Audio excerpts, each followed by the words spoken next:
In the series so far, we've talked a fair amount about monsters in combat, but in today's video I wanted to talk about NPCs. Now there's no one setting that makes a creature, like this Master Arbitrator here, an NPC. It's a variety of settings, and we'll go take a look at those now. Generally speaking, when we're creating weenies, we're going to be adapting them from pre-existing weenies, so you're not going to need to know most of this. If you're making an NPC, you can just take something like this Master Arbitrator here, or any other NPC in the game. It'll have most of these things already set, but I think it's valuable for us to go through some of these properties and talk about what they do and why it makes the NPC the way it is. So the first and one of the most important properties is int16, which is item usable right here. When we want an NPC that we can interact with directly, click on it and use it, we need this property set right here and set to value 32, which means it can be used remotely. Next we have int95 here, which is the radar blip color. As you can see, it's set to 8, which is yellow. All the different radar blip colors are in the Weenies property master sheet. Don't have quite as much variety as I'd like, because there are some interesting things you can do in encounters where you can make something that you want to call players' attention to an unusual color. Generally I've used red, which is for player killers, but since I was on a white server, there was never any real risk of it being a player killer, especially not in the middle of a dungeon. Property 134 is player killer status. Generally speaking, NPCs have this set as well, and it's usually set to 16, which is rubber glue. Not entirely clear what this does, apart from players not being able to damage the NPC, but since the NPC is already unattackable for other reasons, which we're going to see shortly, I'm not entirely sure why this is always necessary, but you see this usually with NPCs. So getting into the Bool properties, the first one is going to be stuck. You see this on a lot of things. This basically is what allows a thing, item, or creature to persist in the world. Also means you can't pick it up. Property 8, which is AllowGive. Strangely enough, you need to have a property set to be able to try and give monsters items, even if they can't accept the item that you're going to give it, and that's one of the emotes that we're going to be looking at here shortly. Attackable false, 19, we've talked about that a number of times before. Bool 82, which is don't turn or move when giving, which is exactly what it sounds like. Generally speaking, when you try to give an NPC an item, by default he'll turn around so that he's facing you. The turn to target emote that we looked at in our previous video on motion. When you're having a lot of people giving things in to an NPC, like this Master Arbitrator here, we definitely don't want him turning to each target first. It substantially delays how long it takes for things to proceed. And so one of the first and most common emotes that you're going to see on NPC is the use emote. And as we recall, when we were discussing the int properties earlier, there had to be a setting there. It was item use remote. It was int1632. You got to have this, or when you try to use it, you'll get an error message from the top of your screen. So if we use let's just leave this as it is. Another emote that we often see with NPCs is the give emote. And this is what it's going to do when you give it an item. In this case, when we format this give emote, we have to put the WCID of the gived item here. So this is a peppermint stick, the WCID for a peppermint stick. We can have him do something else here. We can have him say, delicious. And here we are with our Drudge Skulker. He's certainly moving up in the world, all the way here in the Coliseum. We're going to go ahead and make a peppermint stick in our inventory with the command CI and then the WCID. Makes a peppermint stick. And if we give him peppermint stick, remember on the give emote, it says delicious, and if we use him, he should dance. And before I forget, another thing we can do with giving items is we can have the monsters give items to us, which often NPCs will do, and that's the Emote Action give. So we can give the Drudge a peppermint stick, and we can have him give us back a peppermint stick. We give him our peppermint stick.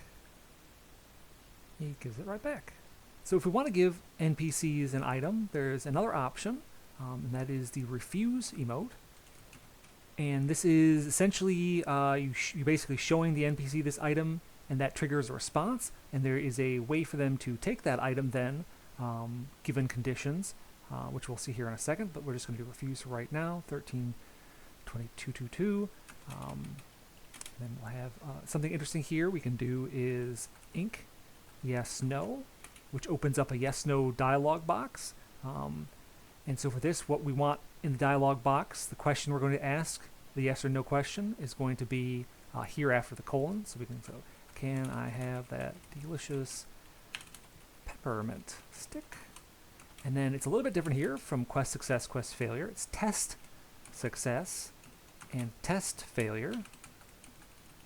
And the test success is the yes option. So if the players click yes, this is what's going to happen. And then say, hooray. And then if we go test failure, you can say, you big old meanie. And so when we hand him the peppermint stick, it says we allow him to examine it. Can I have that delicious peppermint stick? If we say yes, he says hooray. If we try again, click no, he says you big old meanie. As you may have noticed, we didn't actually give him the peppermint stick in either case, and we can take a look at that now. So when we have this refuse option here, there's another emote that allows the NPC, under these conditions we've set or any other conditions, to take the item, and that is the TakeItems emote. TakeItems, and then we put in the WCID here, so it's the 13222. If we want to have it just be one item that he takes, one of this particular item, we can leave it as it is, or we can put a comma and put 10 or 100. If we want to take them all, which some NPCs towards the end of retail do with Luminance quest items to player chagrin, we can put a -1, which means it takes them all. So if we try to hand this drudge our peppermint stick, it's going to give us the yes/no option again. We're going to say yes. It says you hand over all your peppermint sticks. They're all gone. Another item-related emote that we have is the InqOwnsItems. This is what allows us to test whether a player has this item or not.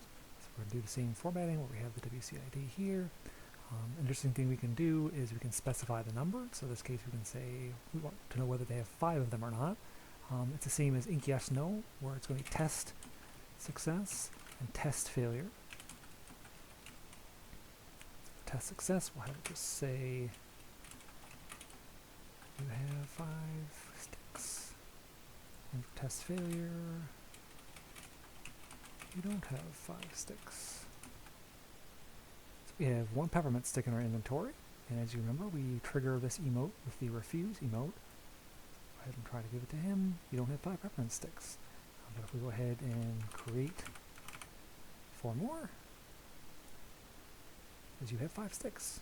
And maybe to just get your creative juices flowing, it's important to remember that the InqOwnsItems emote does not necessarily have to be triggered on refuse or use.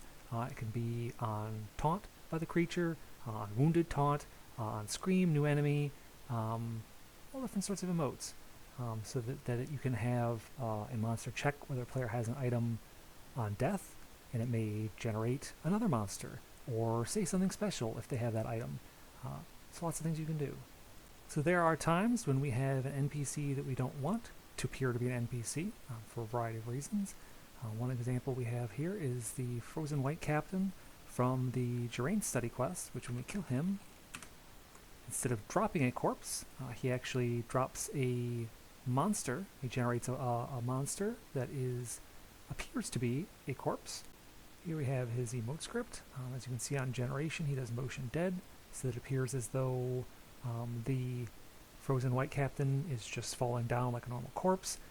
One thing that they could have done differently here that would have made it a little cleaner, and one thing that I do in the caches that I make, where you make it appear like that it's a corpse falling, and that is to remove the physics effect table, so you don't get that purple bubbly bits. Over here in the Bool, you'll see that they've got DontTurnOrMoveWhileGiving, which we talked about before, and the other is NPCLooksLikeObject, which is Bool 83. Basically, it makes it so that when you appraise the creature, it doesn't show the level or the stats at all. It just shows sort of the burden and that it's an item. Another Bool setting that they could have added was NPC interact silently, which allows an NPC to give players items without showing the give information in chat.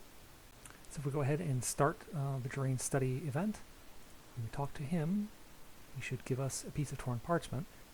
And as you can see, he says, Corpse of Frozen White Captain gives you a torn parchment, which is a little immersion breaking, But if we import the updated version with the NPC interacts silently, we talk to him again,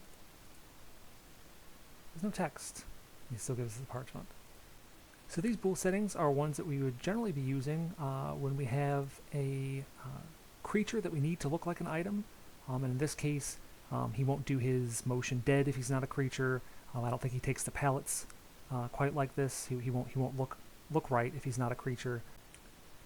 Another reason that he needs to be a creature is for quest stamping purposes, not for stamping players, but for stamping himself. So if we have an object that we want to stamp its quest on use when a player uses it, to count something for some reason, to basically keep a track of how many interactions it's had with it, that needs to be a creature. And for it to not display as a creature when you inspect it, it has to have that NPC looks like object. So the last thing I wanted to talk about today were vendor NPCs, and I believe earlier in the video I said something to the effect that there is no one setting that makes an NPC an NPC, and generally speaking that's true, but there is a setting that makes a vendor a vendor. So this is our Coliseum coin collector, and as you can see up here in the right hand corner, we have a weenie type difference from what we normally see. Normally this would be set to creature, but for a vendor to work, for a vendor to vendor, it has to be set to 12. And again, generally speaking, you're going to be just ripping another weenie off when you are creating new ones. So if you were trying to create a vendor, you would probably just take this or some other vendor. You wouldn't need to worry about that setting, it would already be set. Just to keep in mind that has to be set that way for it to work. There's some special vendor emotes that don't do a whole lot. Open, buy, and close vendor emote. Basically, this is how vendors decide whether they're going to tell you something or not when you open a window with them, when you buy something from them, and when you close the window, which gives them a little more realism than they would otherwise have. One interesting option here, you're probably not going to be playing around a whole lot with vendors, but one interesting option here to keep in mind, if you are, chances are you're going to be using some type of alternate currency. And there is a data ID or DID setting for that. That's 57. And so you're going to create your alternate currency, and you're going to enter the WCID of that new currency right here. So if you're using an alternate currency, the items that you're going to be populating that vendor's list need to be set with that in mind, particularly the int property 19 value.